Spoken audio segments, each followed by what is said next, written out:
disease moves deeper into the body once suppressed and just ends up becoming dormant and just is with you forever. That's where we start to go into that mode of our bodies holding on to things that we retain, and then symptoms will form.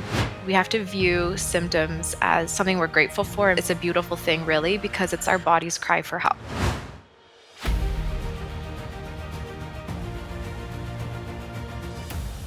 Can you share what it is that got you so inspired about health, to go back to school, and now to work with clients and teach people about what you've learned?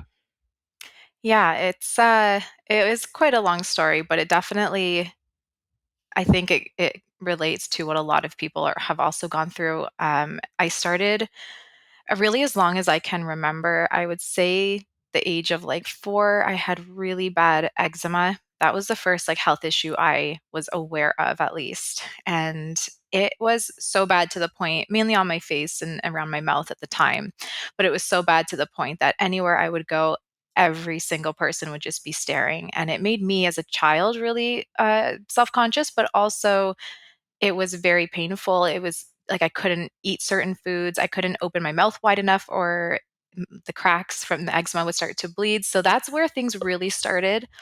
And anytime I would go to a doctor, the biggest thing was I was just prescribed topical steroids or antibiotics, and they helped for a little bit until they didn't.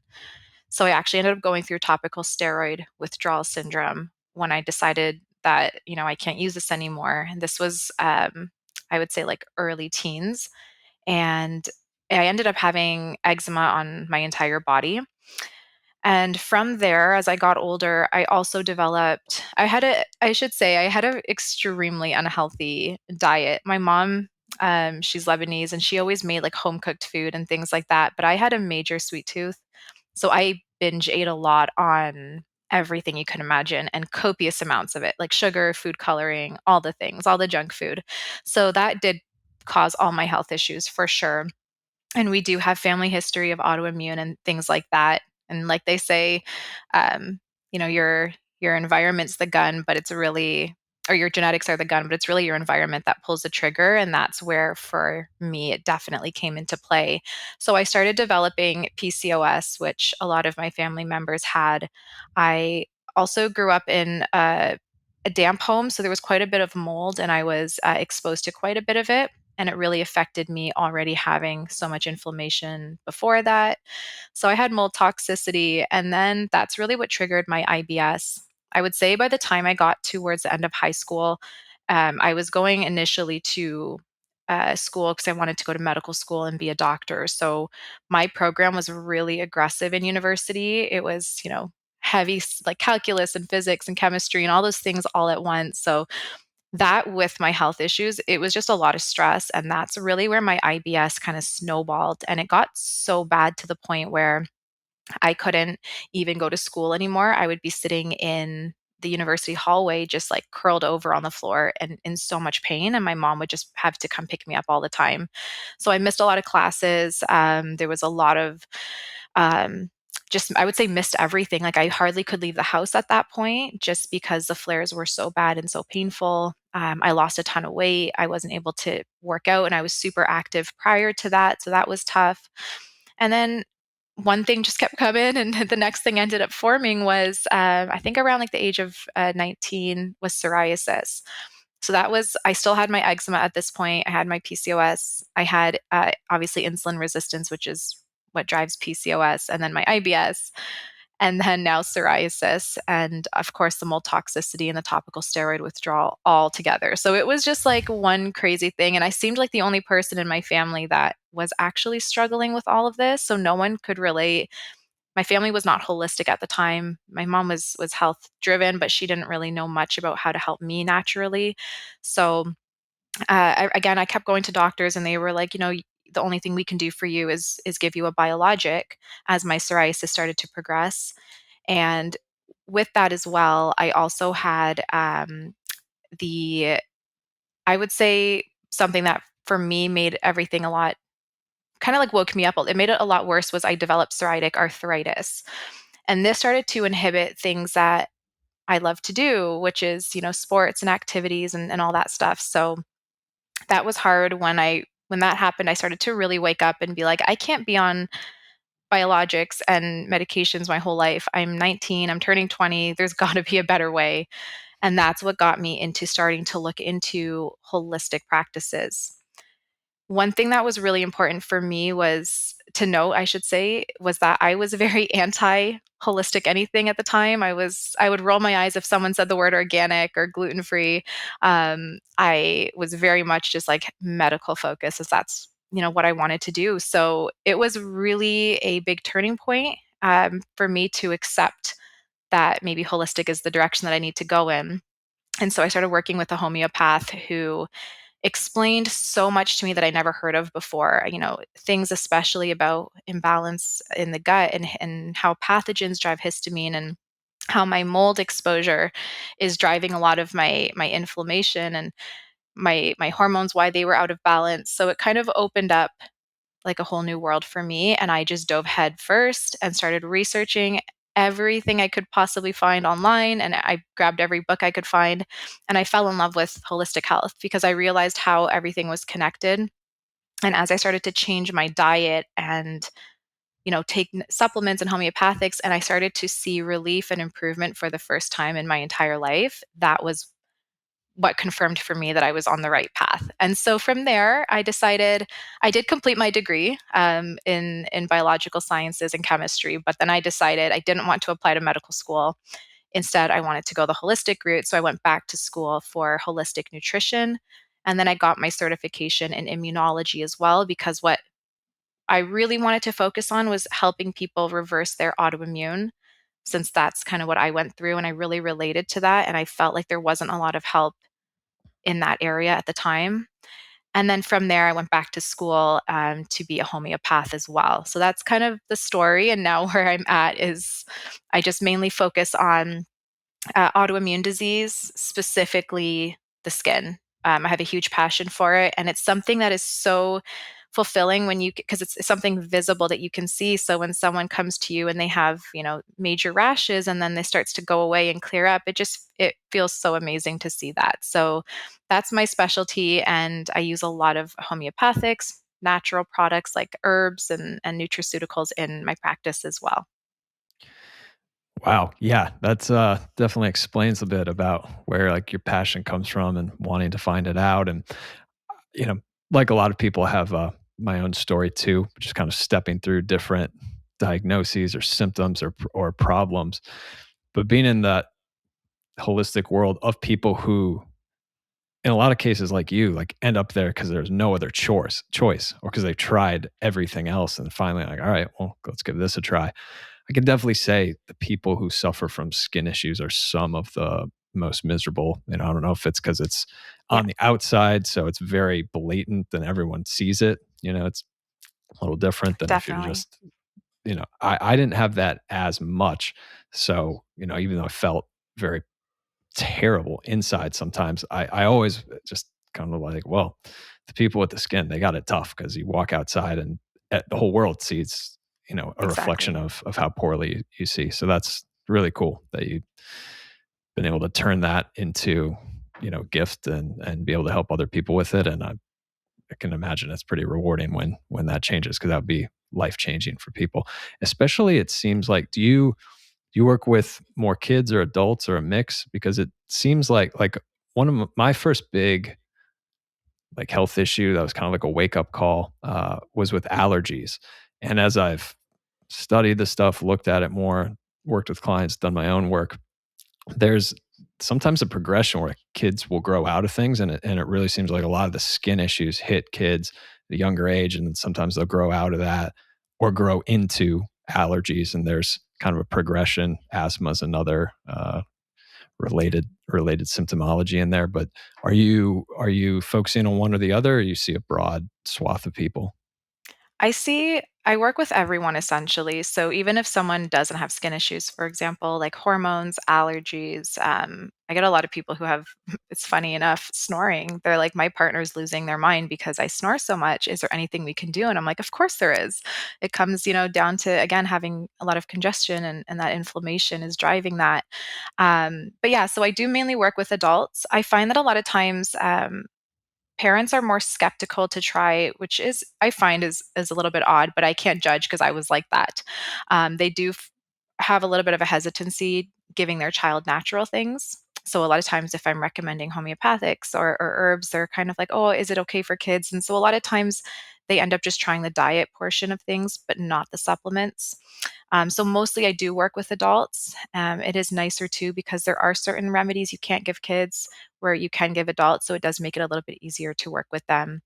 But there definitely is that progression, like you mentioned. I find usually in kids when they have eczema or some kind of skin issue, it can kind of go a couple ways. Either the parents, will suppress it with, topical steroids, like my situation, or something like that. And we know, especially in homeopathy, the biggest thing that we preach and talk about is how the disease moves deeper into the body once suppressed. So if someone has, they keep getting like a recurring illness and they keep taking, Tylenol to suppress the fever, that virus probably won't be killed off and just ends up becoming dormant and just, is with you forever in the case of, you get mono and then you have Epstein-Barr and things like that. So I find that if the disease was suppressed in childhood, specifically skin, it does tend to move deeper and express as allergies, asthma.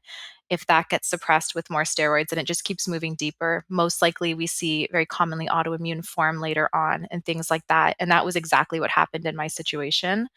Or it can go the other way as well, where I would say a lot of different conditions have a timeline where your body has these memory cells. So you're going to go through these cycles where you're going to have this inflammation. Your body and immune system finally gets a handle on it, is able to bring down those different inflammatory cytokines and markers. And then it goes dormant for a while. And then sometimes it reoccurs or appears as they get older. Typically, when there's a lot of stress, if whether it's high school and you're having social stress or just stressed about exams, or it could be a dietary stress, it could be medication stress. So whatever it is, we usually see these memory cells then reactivate, and you end up with this same type of inflammation. So it is very common to see that progression for sure. Can you explain a little bit more about that principle from homeopathy? You said memory cells and just this concept because it's so important, I think, for people to understand this idea because we, in our Western cultures and what we're used to, like I was just talking with somebody about this today, like the automatic approach we have is like symptom, how do I get rid of it? Yeah. The more uncomfortable it is, how do I get rid of it immediately? And there's very little view of like the big picture, what's the true health of the person?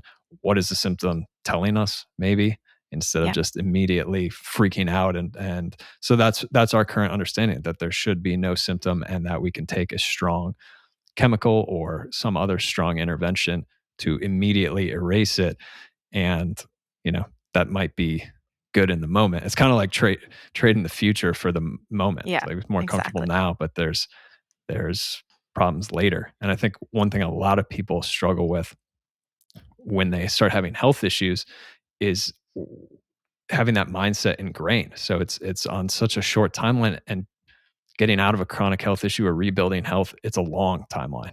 And It so no is. one has like the right no people really stop themselves early because they have this mindset. And it took me forever too. And I'm still learning it with myself and certain clients. I'm like, wow, this goes deep. Like the body can store so much. And but also, hey, it's okay to have a symptom and to be calm and learn how to ride out the storm. But I think a lot of people, just that's a foreign concept to them. So can you explain how homeopathy views it, and then either for yourself or working with clients, how you approach things like symptoms and deciding like, is this the body working with something deeper because it's improving, or is this something new that you know should be handled right away? Yeah, I would say our culture for sure, especially as modern medicine has developed, is they do view symptoms as something bad, as something that needs to stop, which I understand because it's uncomfortable, whether it's a skin issue or you have migraines or, whatever it is, it's usually something that's painful or uncomfortable. And naturally, as humans, want to avoid pain and discomfort. So we try to seek that option that's going to give us that relief as quickly as possible. The thing that we need to understand though is that we have to view symptoms as something that is something we're grateful for, and it's a beautiful thing, really, because it's our body's cry for help. So if there's something wrong, our body, the only way for us to know that there's something wrong within our system is our body will tell us. And it will come in any way, shape, or form, depending on, what your condition is. If you have insulin resistance, we often start to see skin tags form, or, your skin might start to darken a little. If you have overgrowth, you're going to start having, there's a host of symptoms, but one of common one is like a white coating on the tongue and things like that. So these aren't things that we are just like, oh, we need to stop and get rid of, but we want to view it as, why am I having this migraine? What is my body telling me? Where are these stemming from? Same thing when we get colds or flus, as uncomfortable as it is for yourself, or to, see your child, with a runny nose and body chills and aches and things like that. You can support them naturally, with warm baths and things like that, and try to have them ride it out naturally, because again, it is the body saying there's something wrong. And in homeopathy, what we see a symptom as is the body trying to correct itself to bring itself back to homeostasis. For example, if you have some degree of toxicity, if those toxins remain in the body, if the body can't excrete these toxins and they sit, they're inflammatory, they're damaging, and they're going to start to pass through your circulatory system and damage, like your heart, your brain, those vital organs. So our body is very intelligent, and it's always, every second of the day, trying to keep us alive, but also trying to keep everything functioning beautifully. So in this case, your body will start to try to get some of the toxicity out by pushing it through the skin rather than storing toxins. So this is the body's way of correcting itself, correcting an imbalance. If you come in and you say, oh, we don't want eczema, that's uncomfortable, or we don't want acne, let's take Accutane, let's take topical steroids for the eczema, rather than saying, well, why are toxins being pushed out through the skin? What is the body telling us? Then you're just suppressing. So you're not actually fixing what's wrong in the system. You're just stopping the body's cry for help. So, like what I always say, I'm like, it's like you're telling your body to shut up. We don't care what the problem is. You just keep handling it, and I don't want to know about it. So you might get that initial relief from these interventions, but the problem is still there, and it won't go away. So if you're not doing something to, you know, correct it, it's just going to build. Just like if you have, I tell my clients all the time, I'm like, if you have a smashed window and you're getting all these storms, you're going to have rain coming in, you're going to have bugs, you're going to have all kinds of things. If you just ignore it and say, oh, I'm not going to deal with it, I don't have money to fix that right now. Okay, but there's going to be long-term problems with your home if you don't fix that. Same thing with if you have a broken down car and you just keep being hard on it and not trying to fix these little issues, are going to turn into something bigger. And that's how our body is as well. So homeopathy always says, the way that you get these deeper diseases is by and through suppression, whatever that looks like. And if the suppression happens over time, the disease is still in the body, and it's just kind of building and building. So it does usually turn into something larger. So I don't know if that answered your question, but that's usually what we're looking at. And what I tell my clients, myself, my children, family, is don't be so quick to immediately jump in and try to stop something. Even like I used to get really bad chronic migraines, and at the time I was popping Tylenol like crazy. But we then realized it was, besides the mold toxicity, I had a really strong allergy to MSG.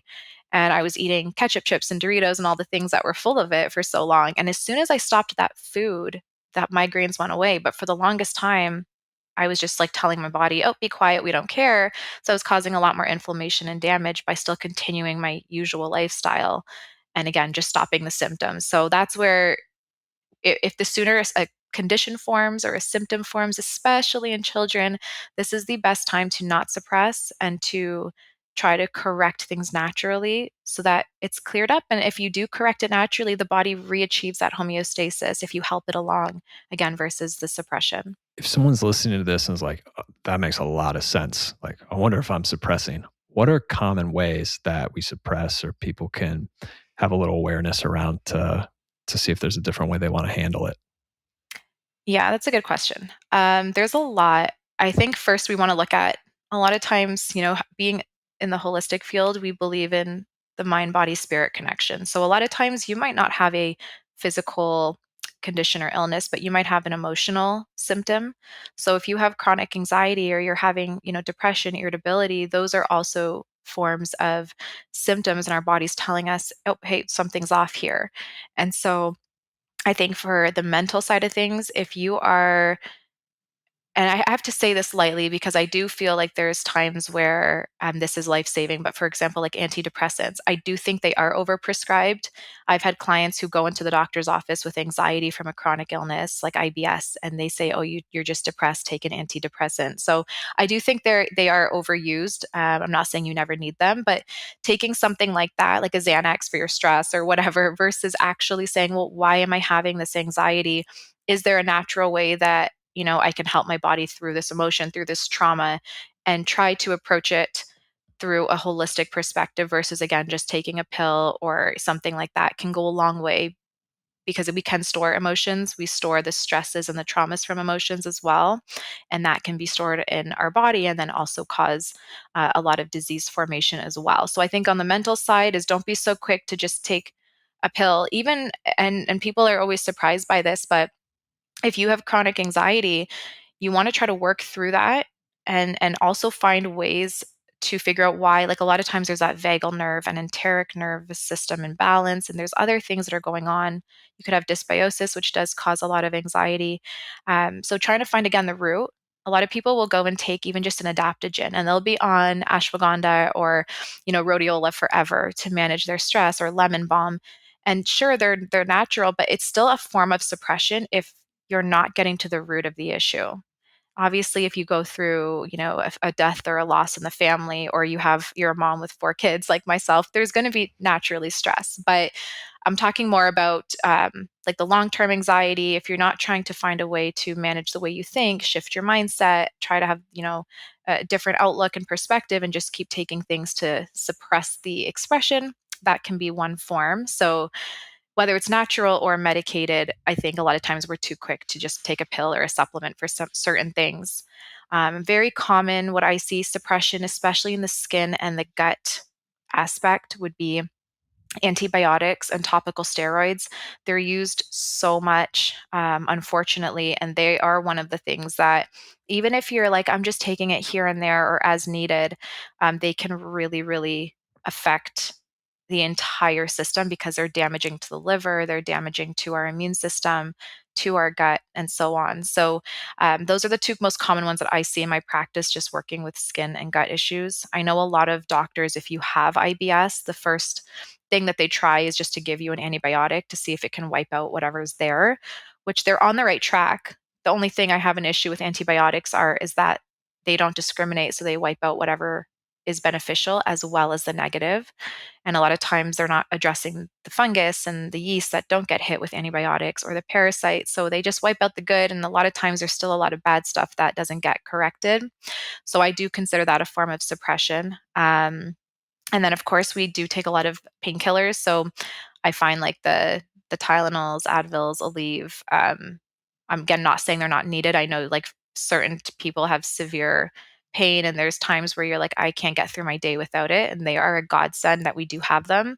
But I do think again that they are overused, especially in children when they have fevers, because a lot of people do view fevers as a bad thing, which I know they can get too high, but I would say it's not very common where a fever gets too high to the point that you need to be suppressing it. Most of the time, when it's, elevating and it's getting higher, that's the child's body trying to fight off a really aggressive virus or bacteria. And the only way to do that is to produce heat to, destroy the proteins of whatever pathogen is present. So if that fever gets suppressed through Tylenol and the fever doesn't ever get to get high enough, that's where these pathogens end up going dormant, and you end up with multiple, long-term viruses that you're struggling with, which can drive autoimmune.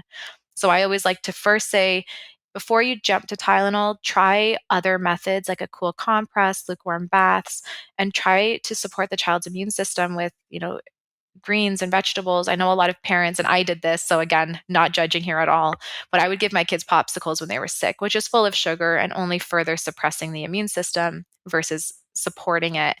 Um, And even I know a lot of parents try to force their children to eat. And again, I did this, so I totally understand. You're like, oh, you're going to be, you haven't eaten in a while. You need to eat when you're sick. But I made a whole podcast episode on this talking about how when you are consuming food, and this has been proven through scientific research, when you are consuming food when you have a fever, it actually lowers your fever and stops your immune system from being able to fight the pathogens because now your body's more focused on the digestion. So it's so important to just stick to like liquids and let your coconut water, things like that, and let your child's body just do its thing. And then just monitor them closely. But again, don't be so quick to jump to things like Tylenol. So those are more of the common ones. But there are a lot of biologics and a lot of, even birth control to me is a form of suppression. If someone has a heavy cycle, they just give them birth control, which is really just stopping your body's natural hormonal process rather than trying to regulate. So yeah, I don't know if that was a tangent. I don't know if that answered your question, but Well, it's a those are big some. open-ended question. So, yeah, Yeah. I think it did. Like, there's, you probably gave 5 or 6 things that people can be aware of, and several of them. Like, I want to show this episode to some of my clients because I so many people eventually get referred to me that were on topical steroids for a super long time or on birth control for a super long time, and Yeah. it's just totally news to them that there might be any downside effects or there might be more work to do on the back end because those are strong interventions. And I actually went through the same thing myself. I've told my story a few times here, but like after 5, 6 years of strong corticosteroids and immunosuppressants, I like went back and wanted more and they wouldn't give me more. And I was like, why not? Like, because this is super strong. There's like serious Yeah. side effects and you got to have time in between. And that was this like complete shock. I thought I was just having Tylenol from the doctor Yeah. basically. And that kind of started off my research. I'm like, okay, what is going on here? I need to look a little more closely. So many people are just trying to think they're doing the right thing, just, trying to get rid of these symptoms or diagnosis that's a nuisance and don't realize like how powerful these things are and Yeah. what they can add up to. But on the flip side, say someone's done that. I think most adults probably have. What are the positives? How can someone work going into these layers in the body to remove these things? If someone had like you mentioned the virus that goes dormant, but then the body can struggle with it. Is there ever a way for a person to you know, rectify that or kind of, yeah, deal with that or Yeah. get the upper hand so it's not something dragging on their health going forward? Yeah, there definitely is. And that's the beauty of being human. Our bodies are literally always working to try to fix and heal us. So it's so beautiful. And I really want everyone to always lean into the power of that and just know that your body has the ability to heal itself because we are often told that, oh, there's nothing you can do, but it's like, wait, hey, our body has been keeping us alive for thousands and thousands of years, so there's definitely a lot of intelligence there, and as long as it's given the right tools, then it can totally do that. So there is a lot. It comes back to what you mentioned earlier in the podcast when you said a lot of times people don't understand how long it takes. So that's the only thing is sometimes it can take longer than you'd like. When you're trying to work naturally, you're not giving your body a pill and saying here and everything gets fixed. You have to start to undo all of the damage that's been done over the years. And I never want, people to feel like it's their fault because at the end of the day, I think it's just really a lack of education. We're always just told most of the time from doctors, from teachers, things are just one way, and we're not really ever, even when a drug is prescribed, we're never really told about the side effects or, other things that damage that can happen, other things that can happen from taking them. So it's just the culture that we're in where there's not a lot of education around that. So then when you tell someone this is going to take a while, it's going to take several years or more, it might seem like a complete shock. But yes, you definitely can reverse things. I personally always start at the very root, which is toxicity. Typically, when something starts to become out of balance, it usually stems from toxicity. And I know a lot of people will say, oh, our liver and our kidneys and our organs are meant to handle it. And absolutely they are a long time ago. In today's modern world, where we're bombarded with chemicals left, right, and center, our food supply, at least in North America, is beyond horrid. Even organic food is heavily sprayed when it crosses the borders, and they're using organic pesticides. But If you read the ingredients, they're still not healthy. Everything's genetically modified, and our water supply is completely toxic. And so, the air we're breathing in, the products we're putting on our skin, everything is just so many chemicals. And we are overusing different medications, which just add to it. So, toxicity is usually where things start. We see that once you have more toxins in our organs of elimination, like our liver and our kidneys can handle, and our lungs, that's where we start to go into that mode of our body's holding on to things that we retain. And then symptoms will form because our body is trying to correct these imbalances. It's going, like I said earlier, to try to push toxins out through another channel. That's where we see, in the case of skin issues, toxins being pushed out through the skin. And these are really damaging and inflammatory chemicals, oxalic acid and things like that. So, our body, in order to pull all of these out, it's damaging our skin. That's where that redness comes in, that inflammation, the clogged pores in the case of acne. It's these toxins, excess hormones, things that shouldn't be pushed out through there that are. And so our skin is just getting inflamed. Same with, sinus issues. If we have a lot of toxicity, our body's going to produce mucus and try to run it out through our mucous membranes. So we might have snoring and chronic congestion, sinus issues, seasonal allergies, things like that start to form. So I always say we go to the surface, the very, very, very, very root of the issue, which is congestion within our liver, our kidneys, the toxin buildup, and we start there.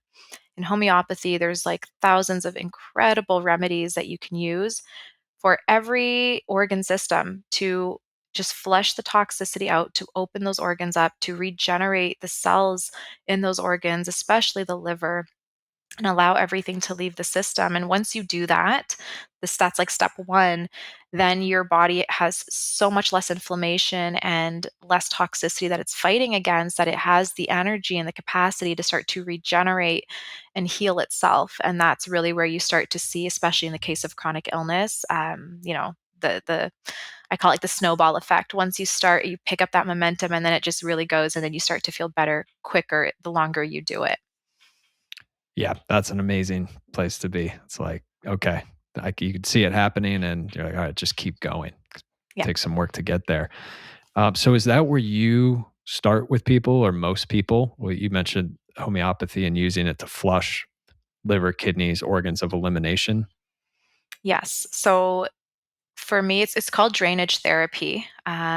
You guys, whoever is listening to this podcast, can look into it more. It's such an interesting field, but you use homeopathics, which work at the cellular level, to open up the emunctories. So those are the drainage pathways of our body: the liver, the kidneys, the lungs, the skin, the mucous membranes.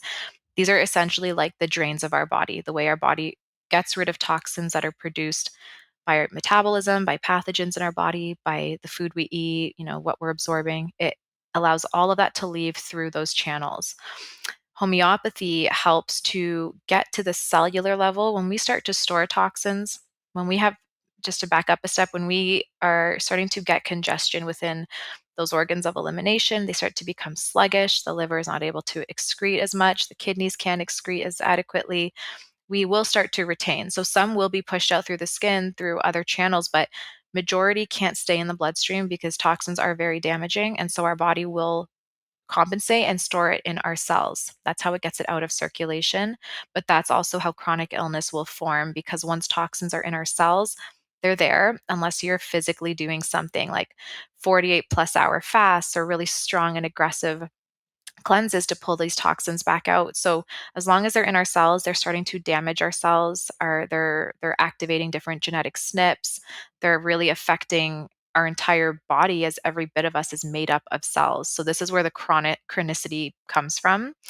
Homeopathy works at that cellular level. If you take like an herb or a nutraceutical like N-acetylcysteine, glutathione, these are definitely needed to, I would say, they're 100% needed in many situations to help the body regenerate and detoxify, but they're large molecules, and so there's no way for these to penetrate and get deep, deep, deep into the cells where these toxins have been stored for so long. So that's where homeopathy comes in. They are micro, they are 100% guaranteed absorption into the cell because they are in such minute doses. So if you are taking, there's many different kinds. There's oligo elements, there's single remedies, there are cell salts, and so many gemotherapies, phytogens, so many different types of homeopathics that you can use. But the beauty of it is that they're 100% safe for all ages, and you could ingest like 100 bottles of a homeopathic and have zero side effects because the dose is so small and the body is able to excrete any excess. So it's not like an herb where you can overdose or take too much, or even with like, again, nutraceuticals, vitamins, minerals, you can take too much and it starts to create an imbalance. Homeopathy doesn't have that. So it's very safe, and it can get to the cellular level, which is where we need to get to when we have autoimmune, to pull out those toxins and things that are so deep into the body and that no other remedies can reach. So usually that's where I will start, is the drainage therapy. We literally, as it sounds, drain the body of everything that doesn't belong, excess hormones, back pathogens, toxins, etc. Wow. Okay. So I want to add on to that in a second, because then I'd love to know, what you see. Does that make your job, the person's job, easier? I'm guessing it does for any future interventions. Doing that before maybe what people are more familiar with, like you mentioned, nutraceuticals or even herbs. Before we do that, so you said the dosing. I know you're just making an example, like 100 bottles of homeopathic substance. That's so interesting because I don't know a ton about homeopathy, but my understanding is that the dosing is pretty precise for a person, and you really don't need much, and it has this like systemic effect, and that's kind of the genius behind it and the power. Yeah, So how does that reconcile with the fact that we could accidentally, take that much. overdose, yeah, and not have it be an issue, because it seems so powerful in these small amounts. Yes, it is. So when you are prescribed a certain dosage of a homeopathic, that's the dosage or the potency that resonates with your specific symptom profile that the homeopath or practitioner believes will give you the results that you need to essentially re-stimulate your vital force, which is like your immune system. Your whole body's part of this vital force. It's the energy that you have to actually get over and overcome disease. If you were to overdose, if we are taking too high of a dosage, so if you were to take, like I said, 100 bottles of a homeopathic, you just wouldn't get the results because that's too much of a dosage. Your body can't respond to that at the cellular level, but there's no toxicity that would come from it. So you would have no negative side effects. You wouldn't ever, like if my kid did this once where he went and took, I had a vitamin E tincture, like a liquid, and he thought it was fun to just drink the whole bottle. And he actually had like Better keep your liquor bottles away from that one. 100%. He's like, yeah, he actually knows how to undo the safety like supplement locks too and stuff. It's crazy. But yeah, he took too much, and he actually had different symptoms that came from that for a long time until we were able to finally get rid of all that vitamin E from his system. It took a while. So you can vitamin C on anything else, you can take too much, and then they usually will start to displace other nutrients that you have in the body. If you take too much zinc, it displaces copper. If you take, things like that. So with homeopathy, if you just take too much, you might not get relief, but nothing negative happens. Your body just doesn't hold on to the excess. It's able to just excrete naturally, and it's such a small dose that, yeah, you wouldn't get toxicity. Okay, wow. So that getting that precise level is important to get the benefits. It is. I personally don't usually just work with single remedies, which a lot of when people think of homeopathy, they think of the little pellets. You'll take a specific dosage or potency and it corrects all your symptoms. I find that today, with the amount of toxicity that we have, which is we're just bombarded with it, that it's not enough to just take a single remedy anymore. That's where the drainage comes in, is it's more lower potencies and you're taking tinctures essentially. So they're more flushing and better at eliminating, versus a single remedy just kind of works on, if it matches your perfect symptom profile, then your body's vital force gets activated and can help to just reverse everything. But I find it's a lot harder to get results like that than it used to be. Mhm. When homeopathy was formed back in like the 1800s, we didn't have the toxicity that we have today. So I find that you need more of a rigorous approach. So I personally just stick more to like liquids and those drainage remedies, gemotherapies, which are a branch of homeopathy, where they're like a macerate. So they'll take like young buds and shoots from plants, and they'll mix it with alcohol, glycerin, steep it for X amount of time, and that's what you're taking. So it's not, I don't usually just use like those single pellets or things like that anymore. So I want to ask you, go back to what I said earlier, like if that's where you start with people and then how that helps the overall picture. It's a really intriguing tool.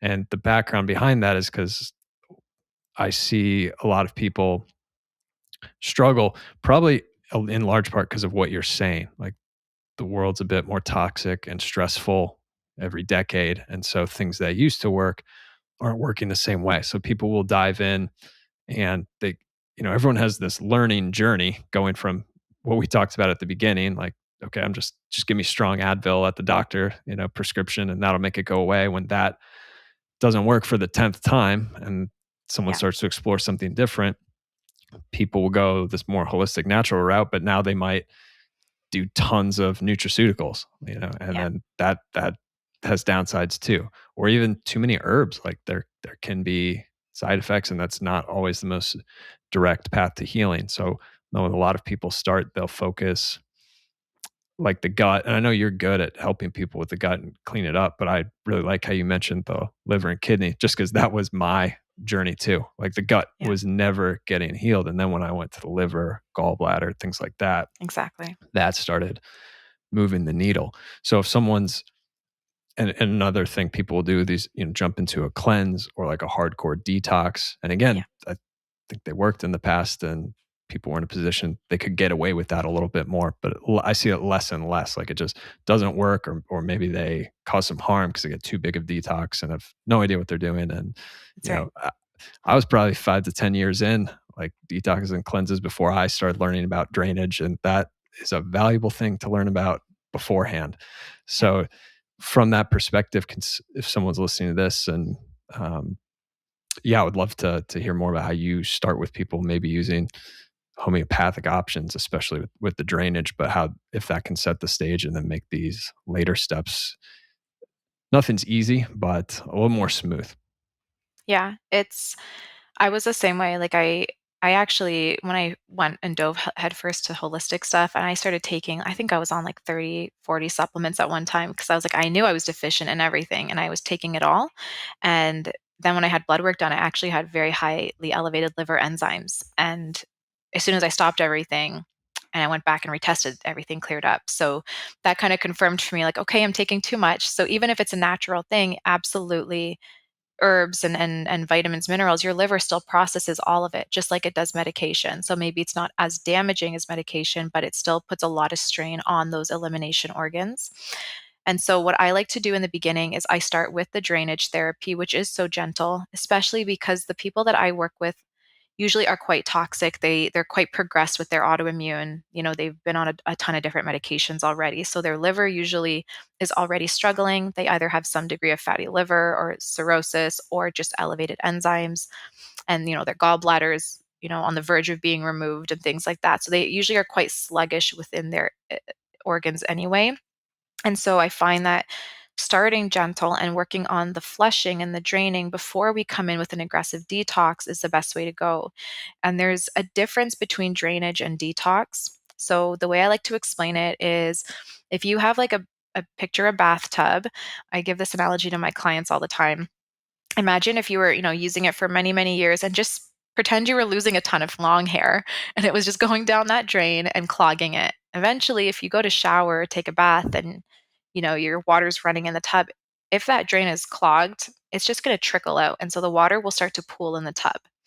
And anytime you go and use that tub, it's going to continue to pool and fill up until you go in and unclog that drain. And so that's what drainage therapy does, where in this analogy, our body would be the bathtub.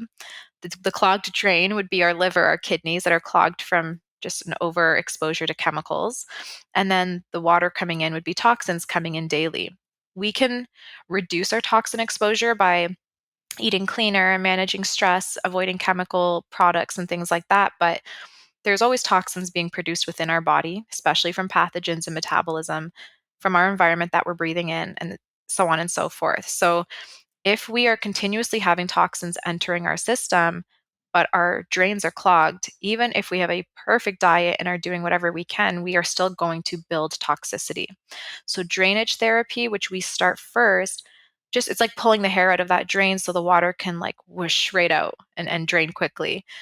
If we were to start a detox and say we go to the gut before we unclog the hair from that drain, and we're, killing pathogens, which are releasing a ton of toxins as they die off. And we're going to the liver and other cells and trying to just pull toxins out and heavy metals out and uric acids and oxalates out from the joints and all these things.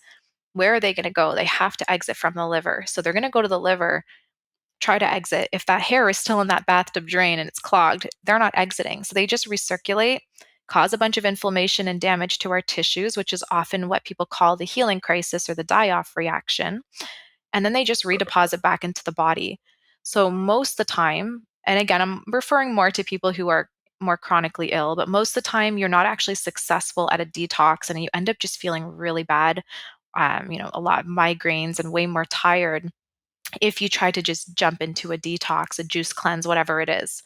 So the drainage therapy first pulls the hair out of the drain. So now when you go to kill the pathogens, when you go to clear oxalates or heavy metals, whatever your bile, whatever you're trying to flush out, it now is like, oh, I can actually drain out without building and staying in the system. So that's the difference between drainage and detox. And that's why I start with drainage therapy first. And from there, once we feel like, okay, their organs of elimination are functioning better, their skin symptoms are starting to clear, as toxins move away from the skin and out through the body, or their sinuses are clearing, or their joint pain is lessening, whatever it is, then we're like, okay, they can start to handle more aggressive herbs and vitamins and minerals. The liver should be able to process it better and not have those the negative effects that it would naturally have on the liver. So we do use herbs. Like I personally will use herbs. I'll use vitamins, minerals, other natural health products, but they're not the staple. It's usually drainage remedies, homeopathics at the beginning, especially, then a smaller amount of the other natural products. And then as their body gets better and more strong and strengthened, then we start bringing in more herbs and things and can get more aggressive. Okay. So how does these homeopathic tinctures, this which is just infinitely small amounts of the substance, how does that cause the using the same analogy, the hair to leave the drain? If someone's wondering why doesn't the body just do that on its own, and how does these little small amounts change that? Can you talk at least at like a high level about how that works? Yeah. So, in terms of our body does correct itself for a certain amount of time. So you can again kind of imagine like food building up in a kitchen sink drain or hair building up in a tub. Like the liver, the kidneys, the tub, the sink, they can still have water passing through. They can still do their job of pushing toxins out. But when it gets to a point where there is so much buildup from, just this constant, like I know most people these days are just drinking way too much alcohol and eating way too much junk food and way beyond the level of what the body can handle. Once it gets to a point where there's so much toxicity, the liver is like, okay, you just took 2 rounds of antibiotics, you are drinking a lot of alcohol, you're eating really bad, you're not sleeping, you're super stressed, like all of this is affecting me. I only can fix myself for so long before I can't. And so then once you get to a point where you're showering and you're like, okay, water's just not draining anymore, I got to come in and do something myself. That's where the supplements would come in. Is the liver and kidneys held on as long as they could. They're just not doing their job anymore. They need some support. So you come in with remedies. In terms of the homeopathics, how they work is it's not forcing the body to do anything aggressive. So when you take a homeopathic, the reason why, and it's not that it's like a physically a small amount. Like I'll have people do like 75 drops of different tinctures. So the amount is a good amount. It's the fact that it's very mild. So it's not putting the liver through more work to then try to fix itself. When your liver has very little energy left, it can't be handling a ton of herbs because it's like I'm already not functioning well. So the homeopathics are gentle. It like nudges it. Kind of like a parent who's trying to like be a gentle parent and just nudge their child in the right direction and on the right path. It's a very gentle approach. But what's beautiful is that the homeopathics stimulate the vital force, which is like the our energy in our body. So when someone can't get over an illness quickly, if they just feel tired all the time, if they have slow wound healing, like everything just seems slow in the body, that usually means that their vital force is low, aka they have low energy. Their body just can't mount a healing response adequately. So the homeopathics gently stimulate the vital force. They work at the level of our energy system to, and not like woohoo energy, like literally our energy in our body.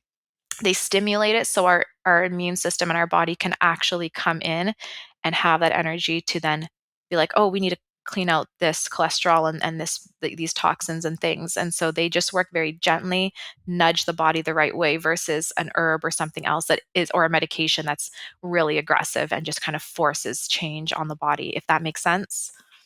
Yeah, that was a great explanation because I found like there's some herbs that do help drainage that made like a huge Yeah, difference for me. But again, I was coming absolutely. from the other direction. Like, okay, let's push the body a little less hard. Let's give it a break. Let's actually work in this in a more skillful way.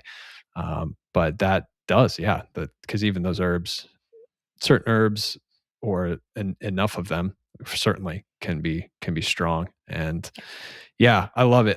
Just going through my own journey of like the worst of it was probably 5 years. I mean, it probably spanned over 20 years, but it was literally like 5 years of really not being able to work full time and, a couple years barely leaving bed. Like it just, Wow. when it was that long, all my impatience and frustration, like eventually it ran out and I got a really, Understandably.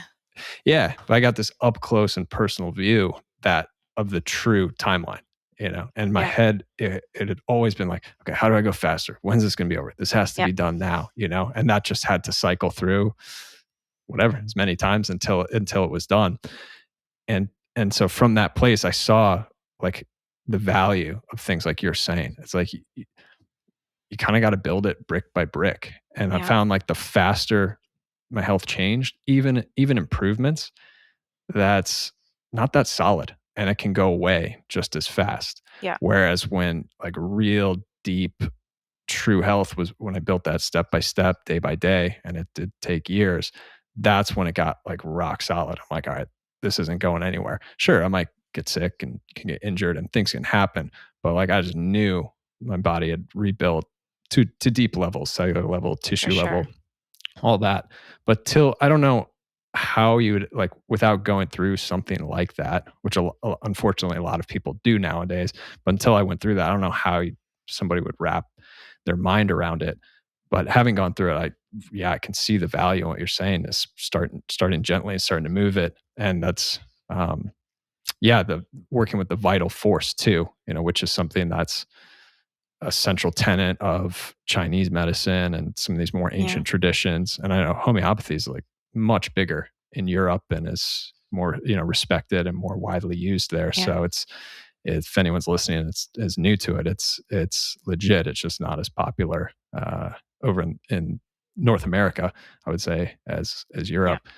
Um, so yeah, that's a great way. And I'm saying all this because I see the value in it. Then my immediate thought, just because of people listening who write in or clients I work with, is people are always in a hurry, and understandably so. Mhm. But I see so many times that can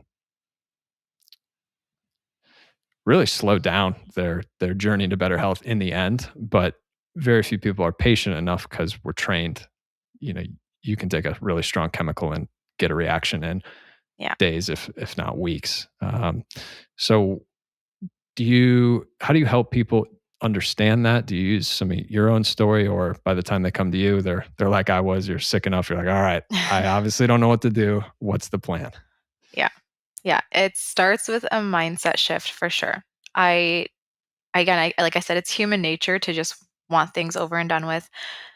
Sadly, the people that come to me, like it breaks my heart, and I went through the exact same thing. I spent over 30,000 on my health before I finally like found quote unquote healing, which I'm still achieving and working through. But they have spent so much money up to that point trying, everything that they've, Googled online and trying to bring that healing for themselves, that they're all not only at a point where they're like, I'm sick of this and feeling this way, but I have no money left. So when you tell them, like, we're just getting started and this is going to be a while, it is understandably a very hard pill to swallow. So I always try to have that grace, and I'm like, listen, like I've been where you are. I'm like, take it literally a week at a time, 2, 3 weeks at a time. And as you do start to see improvement, then it's like there's that light at the end of the tunnel. And that for all of my clients is always then enough to like, they just like, oh, I want to go all in now. And then they just go, and then the results start to, you know, to like, again, that snowball effect. So it's just that initial, like, I'm like, I always say, I can't promise results, but I'm going to do my best to help you. And I believe that, I know, what we need to do. And if you just give me a little bit of time, but patience, you didn't develop this condition overnight. It's going to take a while to reverse. Just have patience. Let's just work through it slowly. If you start to see results, it will be enough to motivate you. And sure enough, it always is. So it's just that mindset shift too of like, move away from overnight and quick fixes and understand that like our body is been through hell and back. It's deficient in everything. Immune system's weakened. There's pathogens, hormone imbalances, leaky gut, and every other issue going on. It's going to take a while to fix all these. So that's usually what I tell them, and some of them, like, they'll go through a few weeks and then they just drop off. They're like, it's not for me. I can't, eat a certain way and take all these supplements and not get results, even though it's just been a couple weeks.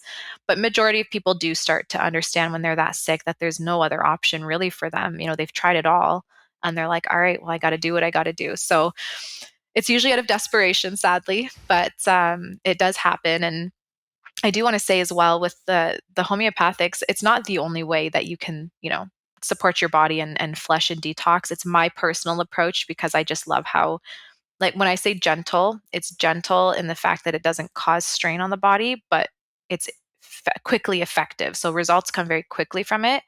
So it's not like when someone comes to me and they're trying to detoxify and drain. It's not that it takes months or whatever with the homeopathics. They work very quickly, but they just at a very gentle level. But there's so many other ways, and you can do herbs. You can do. I know some people do IV therapy. It really comes down to your health issues and what your body's been through and what it can then handle at that point. But there are so many different ways to healing, so it's definitely not a one size fits all. There's not only one supplement or one type of modality that you can use. I love herbs, and there's so many. I know a good friend of mine's a Chinese medicine doctor, and he just uses herbal teas, and I've seen them work really well. So there's so many approaches. I think if you're going to do this for the long haul, find a practitioner whose story and whose approach resonates with you, and you feel like this works with me, because you're going to have to stick with it long term to get results. So you just want to make sure that whichever approach you take, whether it's through herbs, through homeopathy, through something else, that it's just something that you are okay with doing long term. Yeah, I totally agree. I think that's a huge key. You just got to find someone who's on your wavelength, you like their approach or whatever approach you're going to follow. Yeah. So it feels good to you, so you can see it through because it's not always easy. I totally agree. Do you look back now? Do you see any gifts that came from your health journey or people that go through this journey that tends to be longer than they want it to be? And what are some of the positives that come out of it?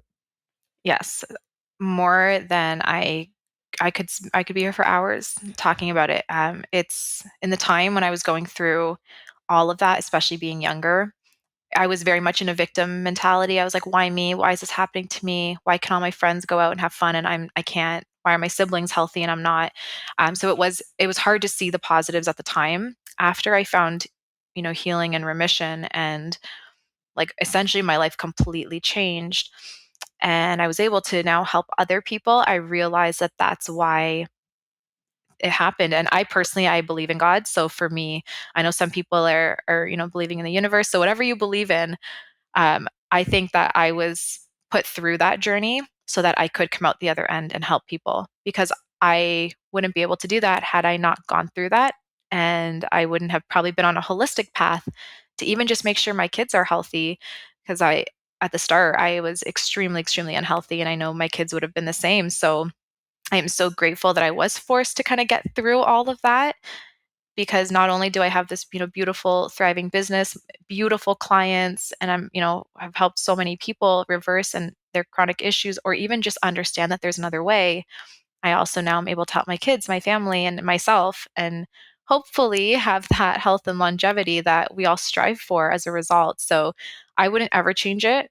When people ask me, if you could go back, would you have gotten back all those years. And I honestly am like, no, because it brought me where I am today, and life's amazing now because of it. So it's something that it's hard to see in the moment when you're struggling. And I know, especially again, if you spent so much money and it's been going on for years, my heart just breaks for people when I hear their story. But then I'm like, good's coming from it. Good will come from it. You now understand the importance of health, and this is going to, support you and your family and everyone as you now navigate living a healthier life, which is unfortunately a lot of times something that doesn't come about until we've struggled. So there's a lot of positives for sure from it. Yeah, yeah, exactly. I agree. It's like the difficulty. It's painful, but on the other side, Yeah, it's amazing. It's like as amazing as it was painful. So definitely exactly. another positives that we could have you on today and hear all your knowledge. So appreciate you coming on and sharing everything that you did. If people want to work with you or follow you, check out more of your work, how can they do that? They can. So I have Instagram. It's holistic homeopath, and holistic is spelled with a WH. So it's like that whole body approach. I also have my website, holisticspring.com, and there you can find my email, all my other social media, my podcast, etc. And yeah, I think my biggest thing right now is just trying to help people understand the importance of loving your body and doing it through health and wellness. So, yeah, Amazing. Well, we will link to all of that so people can find it and thank you. learn more. Thanks again, Awesome. Marla. No problem. It was fun.